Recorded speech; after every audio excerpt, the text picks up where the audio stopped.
Hi, I'm Audra Burns from Dartmouth-Hitchcock, and welcome to the final webinar in our series, Heads Up, Coping Through COVID-19. Today we will discuss the challenges that families who are at risk and how loved ones, friends, neighbors, they can identify these challenges and provide valuable support. If you have questions for our expert, please email us at social@hitchcock.org or comment in the thread below. If we do not get to your questions, we will be answering them in the comments as well as on an FAQ page on our website. I'm joined this afternoon by Becky Parton, co-director of Project Launch of the Dartmouth Trauma Interventions Research Center, and Cathy Brittis, program manager for the Child Advocacy Center at the Children's Hospital at Dartmouth-Hitchcock. Thank you, Becky and Cathy, for joining me today. Thanks. Thank you for having us. So Becky, let's talk about being at risk. What does it mean for a family to be considered at risk, and what can we do as individuals who are concerned for their well-being? Thanks, Audra, for the question. So typically we think about at risk as sort of being equated to families that are having high stress levels. So that could be things like economic stress, losing a job, not being able to pay your bills. It could be families that are struggling with substance misuse or domestic violence. It could be having recent changes in your family. So having a divorce or a loss or a death, all of those things could be considered really stressful. But right now, I would say every family is considered at risk, right? All of us are having increased stress levels because of COVID-19. So it behooves us to talk about what does it mean to have families that are all feeling stressed. The types of things that I think of immediately that we can do is check in with the people that we know. So we can call our loved ones, call our friends and family, check in on our neighbors.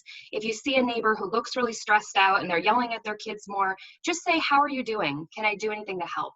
It could be checking in and offering a meal. It could be offering to play with their kids for just a few minutes outside. So maybe saying, hey, do you want to come do bubbles with me outside or play with sidewalk chalk? There's little things we can do to sort of help ease the stressors of our friends and neighbors. And I couldn't agree with Becky more. I think the most important thing right now is that we acknowledge that all of us are at risk. All families are at risk. These are unprecedented times with unpredictable stressors. You know, families who never ever had to worry before now are worrying about where is their next meal coming from? How are they going to pay their mortgage? And we need to acknowledge that these stressors are having a significant impact on our physical, mental, and emotional well-being. Becky made some really good points about what to do right now and checking with our families, doing things to help them, you know, providing new meals, things like that. But I think at the same time, we need to also really be aware and educate ourselves on things to look for where kids might be at risk. The Granite State Children's Alliance, through their Know and Tell campaign, have great resources that you can access by going to knowandtell.org.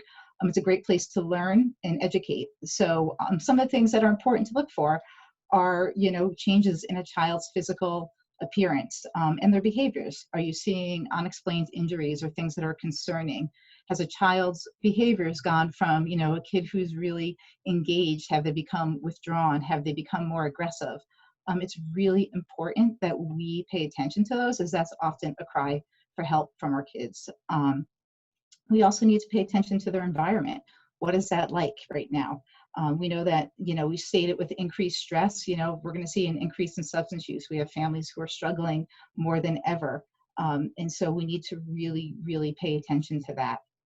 With schools ending, there's going to be less structure. There's limited daycare for families and summer camps, and supervision is going to be challenging for families with limited resources. So we really have to pay attention. The system has already seen a spike in violence in homes. So more now than ever, if you're seeing anything or hearing about this, we need to speak up and report it. Children need us to be their voice to help keep them safe and help their families. Absolutely, and I think you both made excellent points about checking in. I think we find often in the winter when there's storms going on, we're trying to talk, you know, check on your neighbors, check on your elderly, make sure they're okay. Well, this is a whole new storm that we're in, and so checking in and making sure our neighbors and family are okay is wonderful advice. So thank you for that, and reassuring that we're all at risk at this point, and don't be afraid to reach out for help. So Cathy, let's talk about what issues our children and their families facing as a result of social isolation and anxiety. Sure. I think, you know, depending on their situation, there's so many different things that are challenging us. As we mentioned before, you know, there's food insecurities, there's housing needs. Resources right now are really, really taxed, and they're not easily accessible as they used to be. You know, families who used to depend on going to their local community dinners just can't do that right now. So we need to know that these uncertain times have placed children and families, you know, at greater risk, as you noted. Currently, reports of child abuse have decreased significantly. Our normal safety nets, such as schools, daycares, sports, and even, you know, doctor's visits, are virtually non-existent right now. So, you know, as we acknowledge that the reports have dropped, we also need to recognize that they have also changed. So we used to receive reports often of, you know, child abuse to children. Now we're seeing more on the neglect side of kids with inappropriate supervision, a rise in substance abuse in homes, and children who are witnessing domestic violence. These are unprecedented times when children are actually calling helplines themselves, not knowing what to do. So with the restrictions in place, we need to even be aware that even our child protection system is taxed.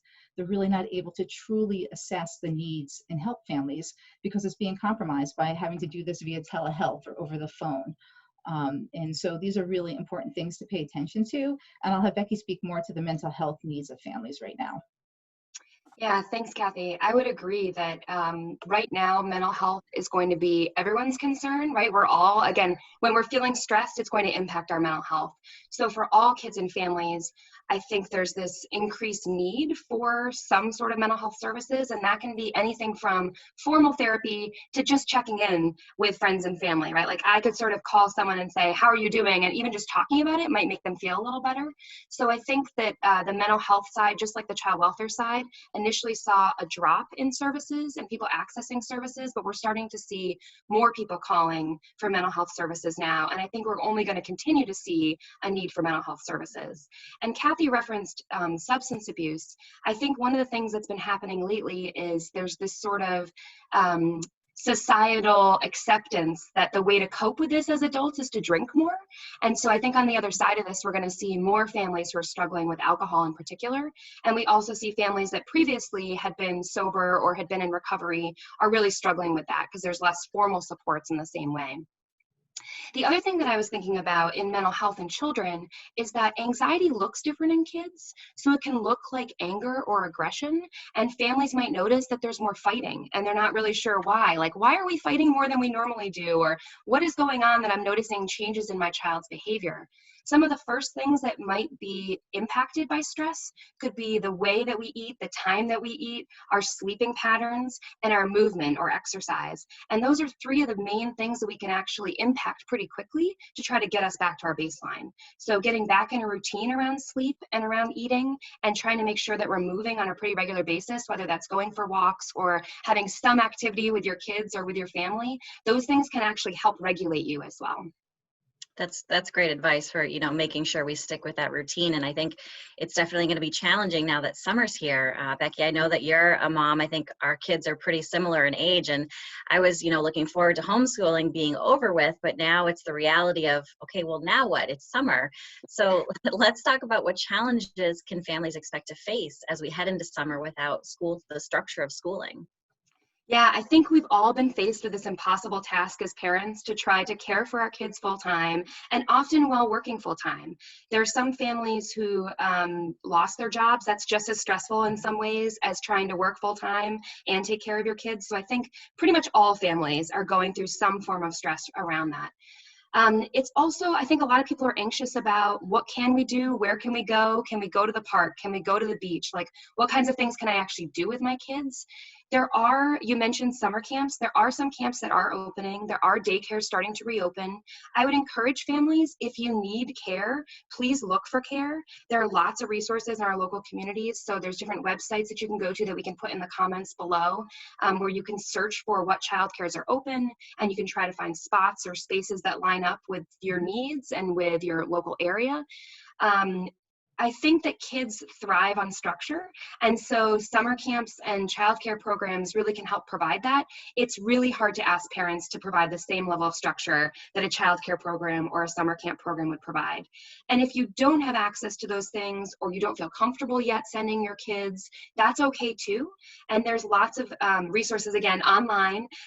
We can think about different activities we can do with our kids and hopefully have a mix of screen time and non-screen time. It's also okay to think about using screen time if you need to. And there's different types of screen time. There's passive screen time and there's active screen time. So if you have your kids sort of watching a television show, that's passive screen time, and that's okay. But you might want to mix it up with some active screen time. So having them interact in a game or using video chat to have sort of a more active conversation. There's different ways that you can engage online, and it doesn't have to be all passive. So we'll again put some resources down below about virtual summer camps and ways that you can check for childcare in your area. You know, I think it's just really important right now that we just try really hard to be creative. I think Becky gave some great examples of activities that you can do, whether you're at the point where you're comfortable having your kid go to childcare. If you need a break, it's important to make sure that you're looking at those resources and what you can do with your kids. And as our restrictions lessen, it's so wonderful to see families and folks outside at the green, kicking a soccer ball around, families out to dinner. But this can all change really quickly. You know, we don't know what tomorrow is going to bring. So we need to really be able to access those resources that Becky mentioned. There's lots of apps out there right now for family fitness. There's great things that you can do together with your kids or even do on your own. There's online summer camps that have been popping up. And some of the local sports clubs have begun to actually loosen the restrictions and bring kids onto the field. So those are things to look for in your area to see what is available, just to help you be able to have some of that sense of normalcy. And I think what's really important that Becky said is structure. We know that kids need structure to thrive and to succeed.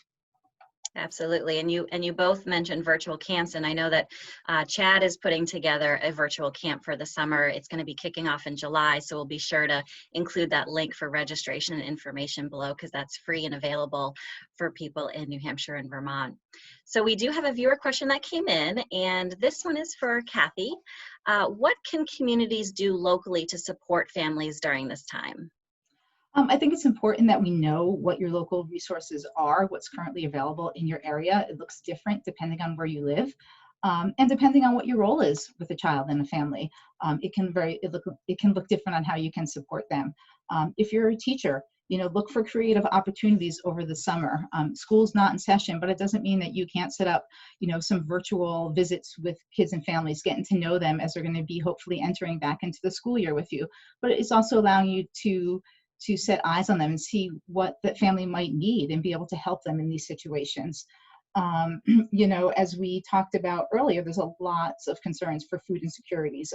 It's really heightened right now. Currently, many of the local schools have been able to provide lunches to kids, you know, having, you know, buses deliver them, but this might be changing as school is coming to an end. So as a community, are the resources? Is there something that you can do by helping to create, you know, a program where lunches can be provided and families maybe can come to a park to pick them up and be able to engage in some healthy outdoor activity at the same time while maybe seeing some friends in a safe way as, you know, these restrictions lighten up a little bit. I know in talking with some of our local law enforcement agencies, I was really, really humbled and impressed to see how they've really partnered together with their schools to make sure that all kids and families are going to be okay. So their plans are to check in on all families over the summer and just see what they need. Maybe, you know, stop by and do a house visit, trying to really, you know, show their support and be there for families. Yeah, great. Thanks, Cathy. And I would add, just in the medical field, similarly, right, medical practices are also thinking about, are there specific families that we reach out to with specific needs, or do we sort of give resources to every family? And I've seen both. I've seen some medical practices who've sort of sent a blanket, here's the resources in your area, here's what signs you can look for if you might need to come in and have an appointment. So there's lots of things happening. Each community is doing something a little different, but I've been so heartened to see what each community is doing right? Like I've seen so many things pop up and communities really come together. So it's been really wonderful to watch that. So just sort of look at your local social media, see what your local town is doing, look at rec centers. There's lots of different ways that you can look to see what your local town is offering. Yeah, rec centers, that's a great resource to be searching as well. So we're just about out of time. So as we wrap up today, I want to invite each of you to just give me 2 quick takeaway points that we should all remember as we're trying to navigate this difficult time. Becky, let's start with you. Yeah, I would say it's okay to not be okay right now, right? Like we're all struggling. It's okay to admit that this is really hard. And then the other thing I would say is please reach out to the people that you know, because we each have our own social networks. So if we all reach out to our social networks and check in with people, then hopefully there's enough people that are being reached and there's not people left in isolation right now. I would say, coupled with Becky, that right now we're all vulnerable, and it's important to acknowledge this and the stress, and that we're all in this together, to lend that extra, hand to check in with your neighbors and ask the questions. It's okay. And, for me, more importantly, now more than ever, with the safety nets that are not in place for kids and families, we need to be their voice. If you have a concern or see something that worries you, you need to call Child Protection. In New Hampshire, every citizen is actually a mandated reporter, and kids are counting on us to help keep them safe and help their families during these really trying times. Thank you both. I think you both reassured all of us that we're all in this together, and it's going to be a challenge. We're all going to face different challenges, and we all may be at risk, but I think you reassured that it's going to be okay, and that you've provided great resources, which we will have below. So thank you so much for joining me today. Thanks for having us. Thank you for having us. And thank you for joining us and for tuning into our webinars. All of our 8-part series can be found on our website, as well as a link to all the valuable resources that our experts have covered. As always, stay healthy and stay safe. Take care.